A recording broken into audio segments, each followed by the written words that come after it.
In 2018, I was commissioned by Brighton Oasis Project to work with their clients who are in recovery from drug and alcohol misuse to create a performance called The Art of Attachment. I can't tell you the bravery and the courage of those women to commit to the process, a process that they'd never been involved in before, and also to share their darkest experiences, really, of trauma, violence and abuse, which for them was, I think, the main reason that they fell into drug and alcohol misuse. So the approach that I took was to listen, to sit in circles for a long time and really hear the stories that they wanted to tell. And they're not pretty stories, some of them, and they are full of trauma and difficulty.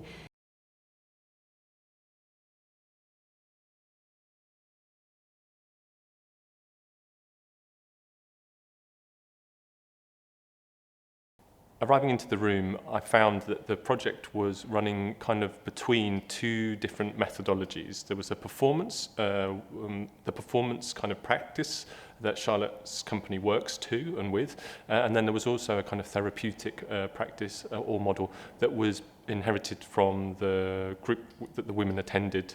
We had a number of rules that we followed, which again were inherited, and so there was kind of this meeting of me to the women and them to me, but also a meeting of these two different ways of working. And in essence, there was kind of a lot of potential at that time, I felt, but also no real kind of clear roadmap to follow in order to achieve that potential. I was misusing substances. I was still quite low.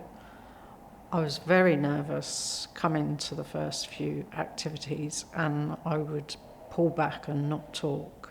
So when I met the professionals, my initial thought was that I was going to feel really out of place and that I wasn't going to measure up to their standards.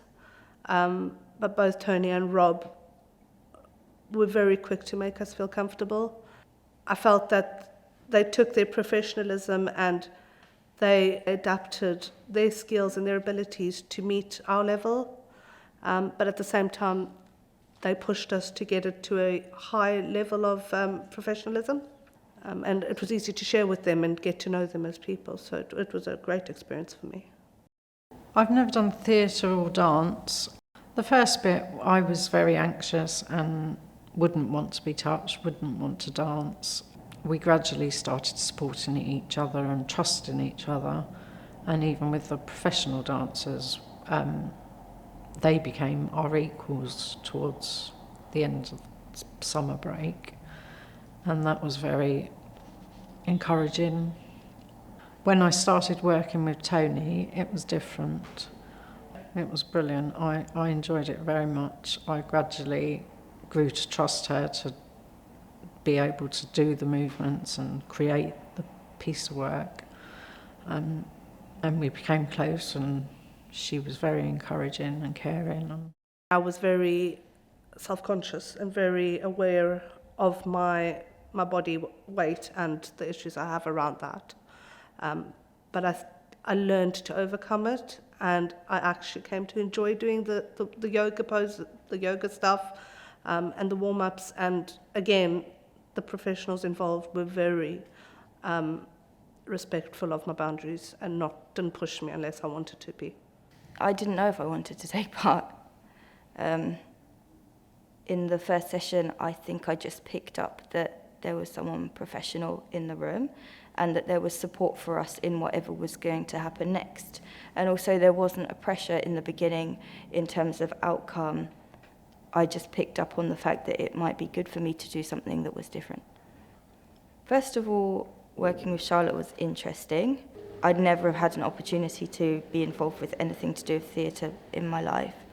And so yeah, it was learning. And I think I wouldn't have been able to commit to the project if I hadn't seen some of the previous works and had respect for what she was doing and trying to communicate in general.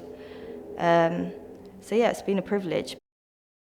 At each point of the process, we checked in around the consequences of telling these stories, how it might be more exposing or more empowering, or both of those things, how it might make already vulnerable women feel more vulnerable, or perhaps more bold, And that was a constant tension in the work.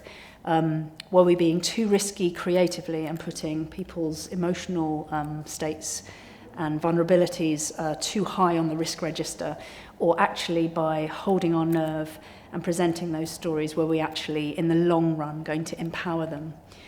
And as an artist, that's the risk I took, and I hope it paid off. I believe it paid off. I believe the women now stand taller and stand more confidently holding their life stories. They have seen their stories crafted into something that they can recognise, that has made them see the patterns of their attachment anew, their attachment difficulties, say, anew. And I think that being involved in a creative process where they've been really listened to and then held their own and performed in front of 300 people at the Attenborough Centre in Brighton, and received a standing ovation for that work. I believe it's been very empowering for them. It's not been without its safeguarding issues, without its emotional and mental health risks, but we have managed those with Oasis's support throughout the whole process, and I think the results are quite extraordinary. Give me all that you've got. Give me all that you've got. I think for non-professionals and professionals to perform together, it takes a certain kind of process, a certain type of building of rapport, a certain holding of a space for those two groups of people to meet and make something that has meaning for both. It's been extraordinarily difficult for both parties, but there's been so much learning that's gone on, and I think the resulting production is quite unique. It has an air of authenticity that perhaps contemporary dance sometimes doesn't have. It's been a fascinating collaboration with the women. They have stepped up to make the highest quality piece of work that they could make, with the great support of Antonia Grove and Robert Clark. Getting to that point, there was really a negotiation around how to work, and actually that was a tension, because some of the methods that would normally be used were not appropriate to this way of working. The desire to, for example, sometimes it would be very obvious that in a normal working process there was a way of getting from A to B that would be very efficient in terms of time and achieve whatever the aim was in that scene. And yet, with these particular circumstances and with the group that had assembled to make this work, that became secondary to a process of caretaking, and I mean that in the literal sense, taking care of each other and of ourselves, so that upon reaching that eventual end point, we would get there in a way that was not compounding trauma or not adding to difficulties, and this really was a first. And certainly for me, with this company or with any company, this is not something I've experienced before. I think there were times when Charlotte needed to push me, and that wasn't because of any other reason, but I think she knew I was capable of doing it, and I was just putting up that wall, which is instinct rather than, I wasn't even willing to try. And I think Charlotte understood that she could push me, provided I wasn't being taken completely out of my comfort zone. And at any point I could say to Charlotte I wasn't comfortable and I wanted to step out the room or take a break. And on the physical side, if there was something I really didn't feel like doing or was not comfortable doing, I wasn't forced to do it.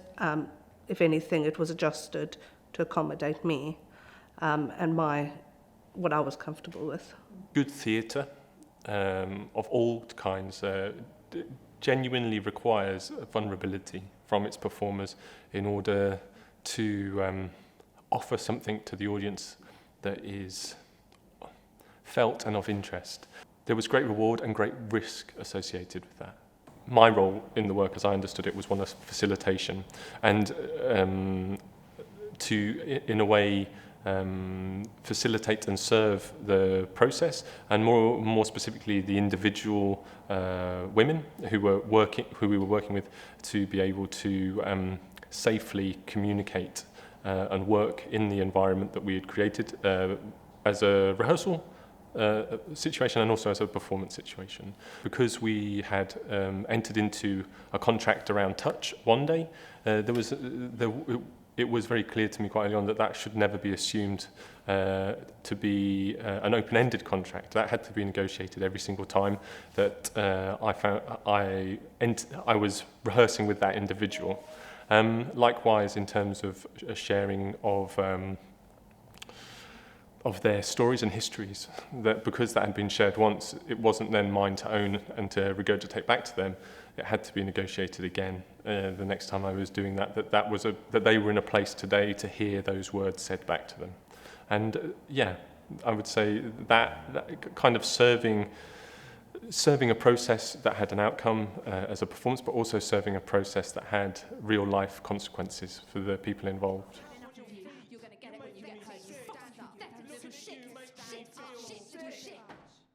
Being in a professional environment, I think that was useful because, firstly, of the boundaries. So if you're in a professional environment, you're in a place where there'll be professional boundaries. And so I think that goes into like the trust and the safety of the space. And that's why it felt safe to open up. And that's something I actually talk about with people now as well. Like trust and safety is everything for the beginning of those types of healing journeys. Good theatre takes risks. And that's what makes it interesting to create and to perform in and for an audience to watch. And the major difference in this work from other works is that the consequences associated with those risks were much more heightened. And they included, the potential for relapse, the potential for self-harm, and I think in the most extreme consequence, possibly even further than that. I think anytime you work with people who are not familiar with performance, there is a care role in terms of sharing the space and the stage with them. So for me, there was never a question for myself that whether I would be able to go on stage and perform at a really high level. What I felt was potentially an issue was that the point we stepped onto the stage, if I just slipped into doing what I always do and disconnected from the process that had led up to that point, that again, there was a moment there that could really break the work we'd done and also cause damage again to the women who were once more, I would say, in a really heightened state of vulnerability at that moment of being on stage. 5, appetite for recovery. 6, religious beliefs. 7, ending destructive relationships. 9. And so for me, the primary concern was really how to balance what I know I can do as a performer and successfully, again, serve the work, whilst also continuing the process of framing and supporting the women through that stage of the work. There's been lots of interesting questions around how can you direct, hold a space and facilitate at the same time for me? How can performers perform to their best ability whilst caring and supporting vulnerable women who are still in recovery? We've had a huge amount of support from Brighton Oasis Project. We've had a volunteer and an integrative arts psychotherapist in the room for all of the work. So the safeguarding has been exceptionally well managed, but it hasn't been without its problems.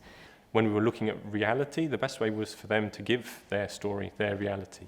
And that communicated the reality. And then what that freed the performance and the performers up to do, myself to do, was to, again, move back into representation to a certain point and to look at what the scene did and what I could do that they couldn't. So in terms of the more physical performance, I could do things there that they couldn't. And that could be useful in representing some things without trying to achieve, let's say, authenticity.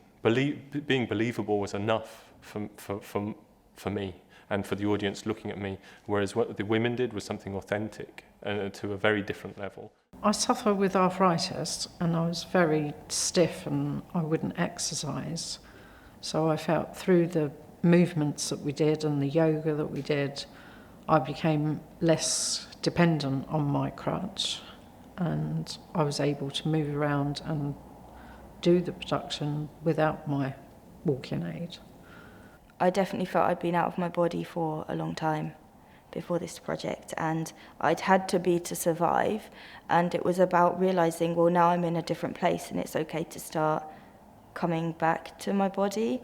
And I think that now, even though I'm not always going to be in a great place, I have a different respect for myself, and I'm much more able to say what's okay and what's not. I think because the project was so long and I was given time, there was definitely a readiness in me to face how I was functioning and to try and change it, but with the understanding and the patience that I was shown. I'm certainly a lot more receptive to people touching me, hugging me, being physically intimate with me as a friend or whatever than I would have been, before the art of attachment. Quick, have a couple more relationships that make you feel even better, like nothing matters, or is it the drugs? That too, get high, stay high, forget, repeat. Get high, stay high, forget, repeat.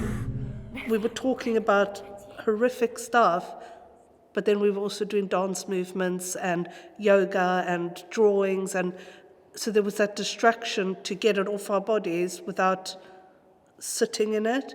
And I never once felt that I wasn't supported, that there wasn't someone we could talk to, whether it was Charlotte, whether it was people from Oasis who stepped in. There was always that support network. I'll huff and I'll puff and I'll blow your house down.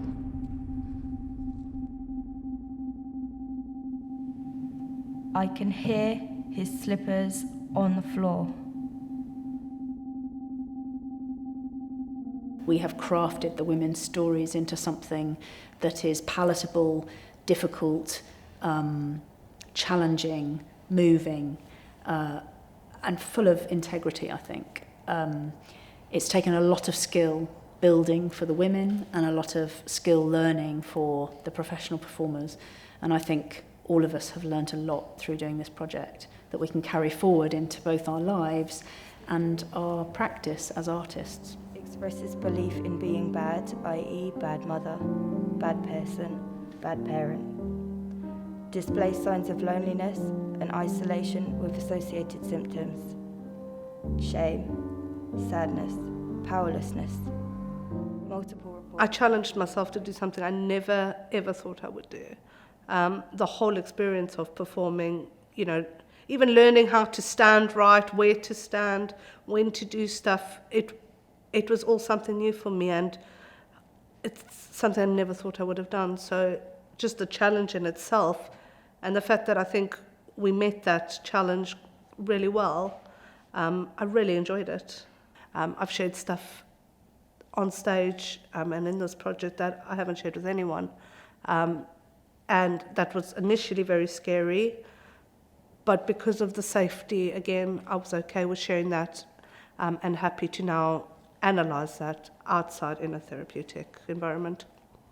One of the things that I've been particularly taken by, and I think has really touched me throughout this work, is to see the change in how the women are carrying themselves, and real physical changes, weight loss, the change of complexion, skin, people meeting eye contact in a different way, people's posture shifting, a general sense of kind of health around proximity and touch as well. I mean, it's been real in this short term, in what I've experienced, real concrete and measurable outcomes in that sense. During the performance, I was very nervous. I didn't think I'd do it. I had a bit of a meltdown just before I went on, but I managed to pull myself back together, and I was quite surprised with the amount of people that were in the audience, that I managed to focus and not worry about them, and doing my duet with Tony was fantastic. The audience gave us a standing ovation, and I had tingles going down my back. It was very empowering and very encouraging, and I was very moved and touched by the amount of love and compassion that was in that room that night. I think the project has worked on many levels, and certainly for me it's been one of the most extraordinary and rewarding creative processes that I've ever been involved in. A step to where we might be heading, breathing in and out.